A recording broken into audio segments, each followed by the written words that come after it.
coffee or meal, and was asking Renzi what comes next. And he said, "I'm going to the North Pole." That's more than 2 years ago.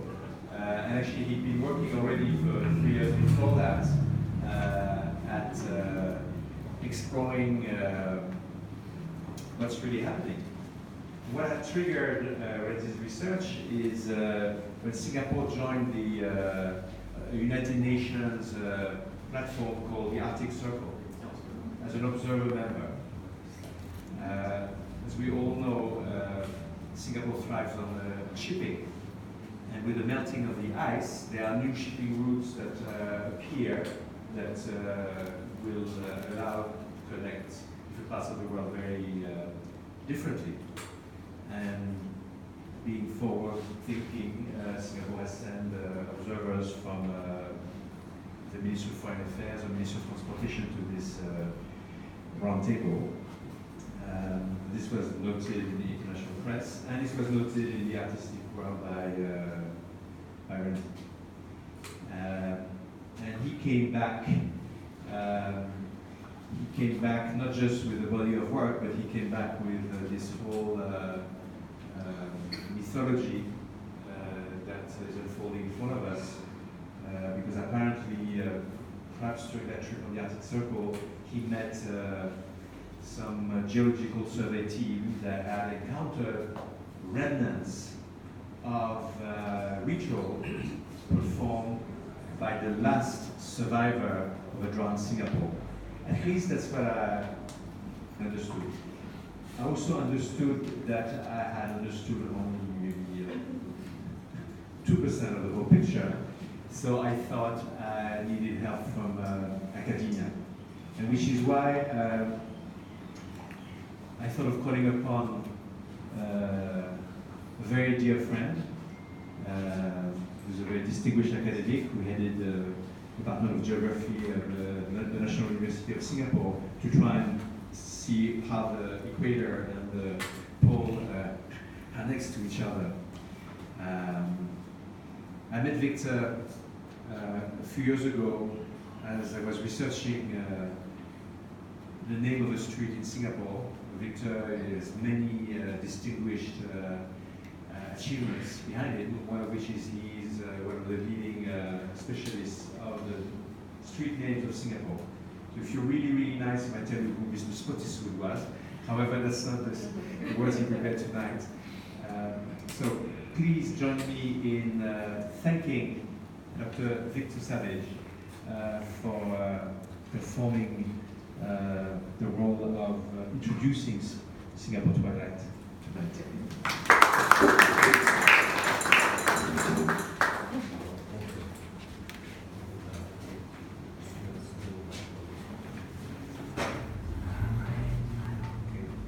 Thank you very much, Yum.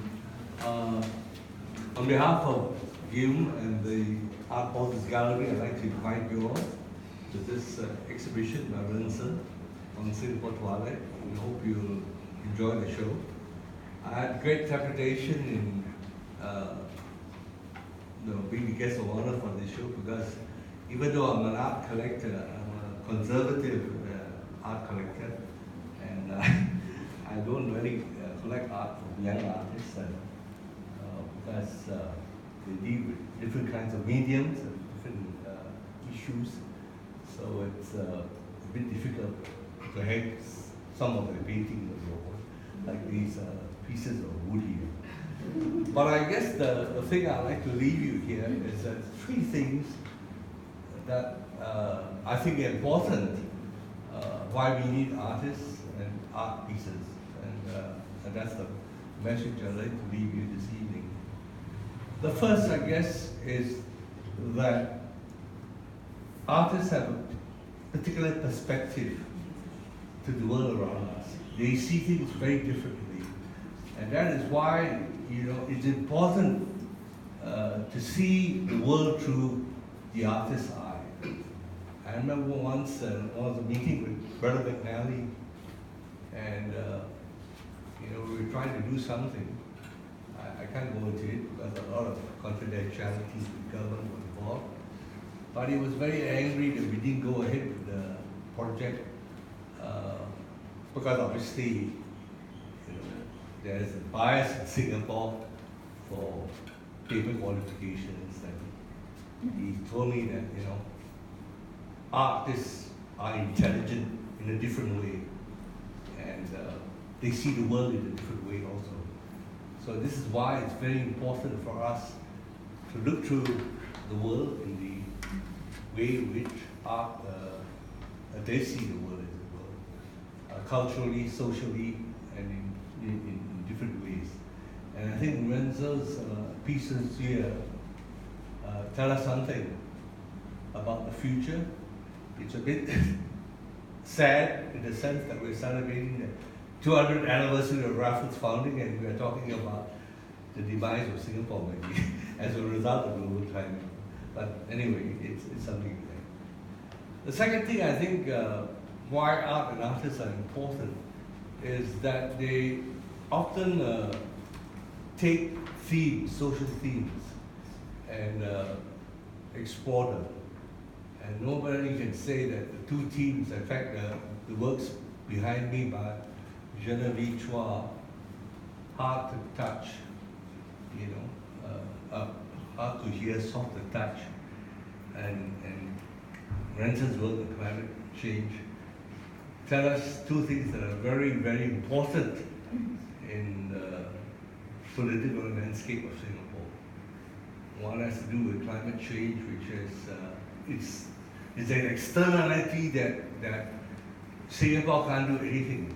I mean, the only thing the government has done is that it's building this huge wall around the island, 2.3 meters, so that when there's the rise in sea level, we will be somewhat insulated from it. But even then, it's difficult. A lot of people don't believe in all these things, but you know very well there are islands out in the Pacific where have already been drowned out by climate change. The people in the Maldives are crying for help because they are very worried that they'll all be drowned by climate change. There are 300,000 of them there. And something like 2,000 islands in the Indonesian archipelago will be drowned out by climate change very soon also. So it's a very, very real situation. And Renza has brought us this important exhibition. Actually, it seems like far away from us, the Arctic and us in the tropics, but it tells us something that the world is one. We are all part of it, whole Gaian ecology. So whatever happens in one place will affect another. And obviously the biggest problem is that because of climate change, much of the Arctic is melting away, and that's going to lead to the rise in sea level that will affect us all. So in this way, he's connecting us with what's happening in a different part of the world.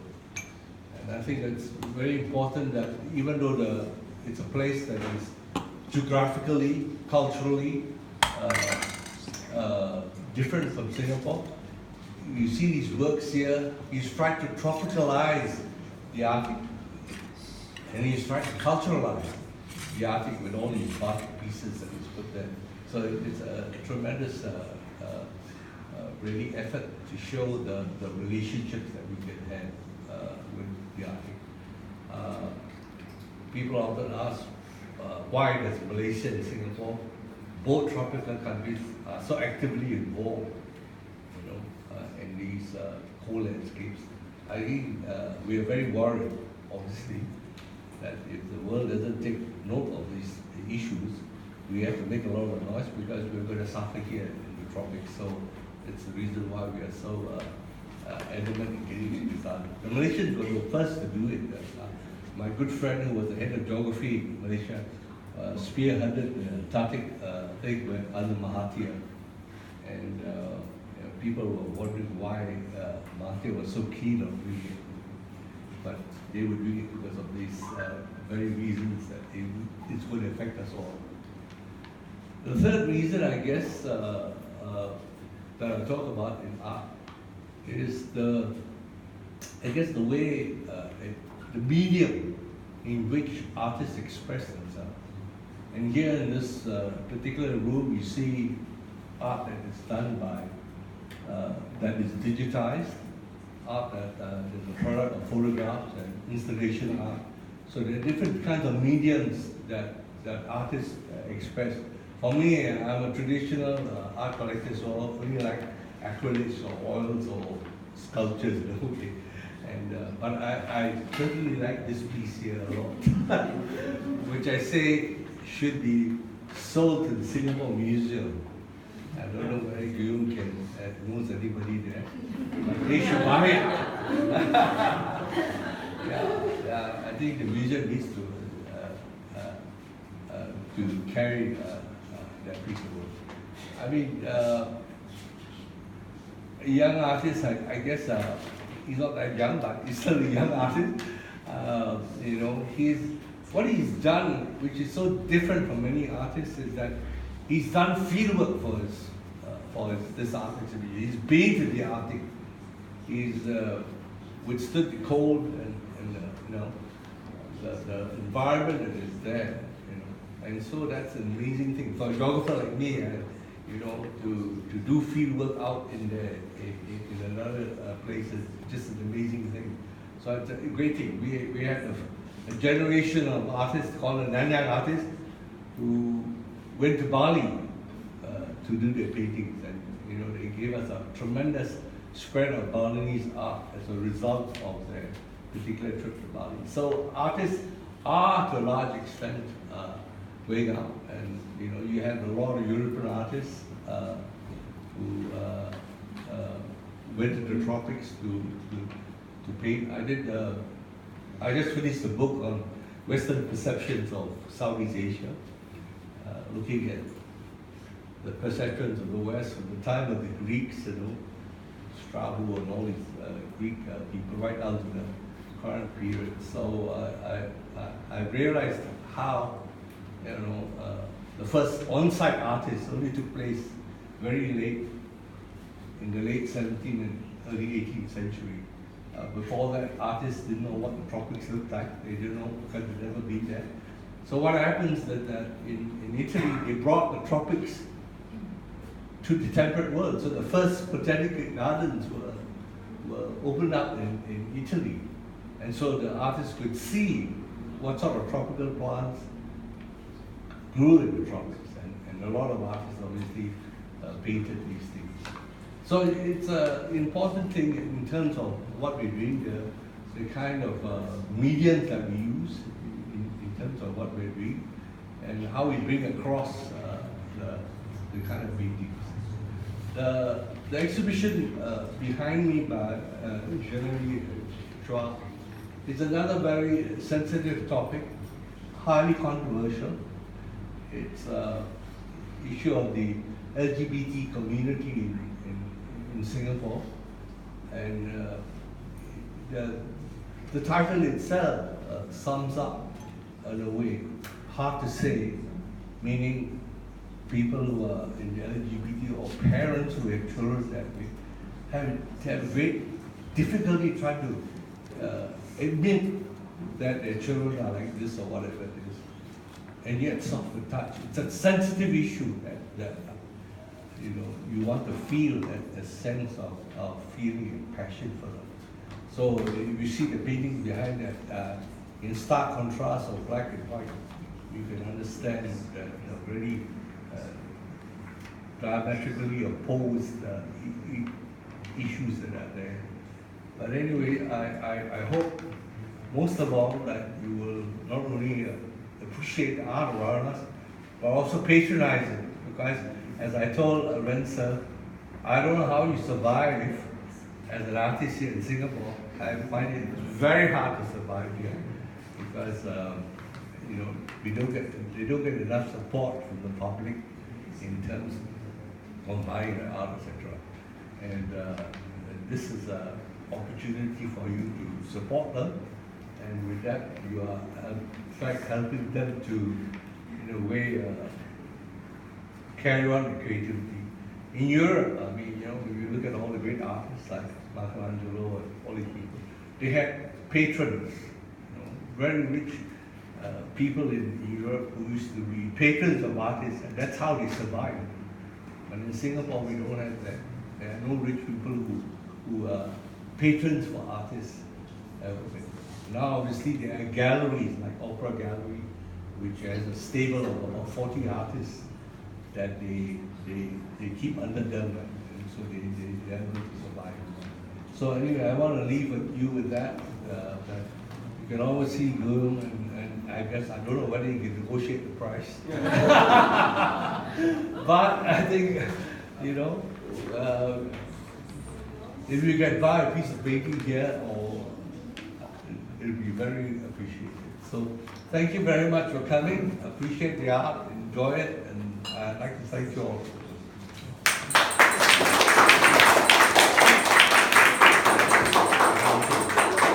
Thank you, Victor. So, if you tell me you're a friend of Victor at the time of negotiation,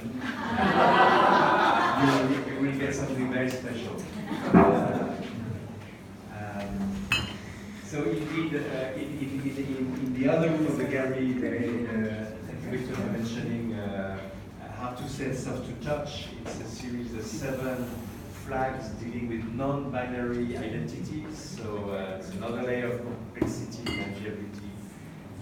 Thank you. In this respect, I want to introduce Genevieve Chua, who has made a discreet appearance. So, going to talk about these issues, and and that exhibition is part of the Big Fest Festival, so we have the flag there. This exhibition is not yet directly supported by the Singapore Art Museum, but we will quote you, Victor. Louis O from the Singapore Art Museum has written the introduction in the catalogue. Louis, the curator of the Singapore Art Museum, will lead a conversation with Renzi in this space on Saturday, July 27 at 3 p.m. Louis, you've arrived. I've arrived for a meeting. Yeah, but did you hear Victor's speech? Yeah. The part where he said he wished that this particular work should be acquired by Singapore Art Museum. I'm quoting a professor from NUS. Please, thank you for making me so I think some of the important messages have been heard. With this, first I think we should all congratulate Renzo, because he's been working for 5 years, and indeed, as Victor said, to be an artist anywhere is challenging. In Singapore, it has its very specific challenges.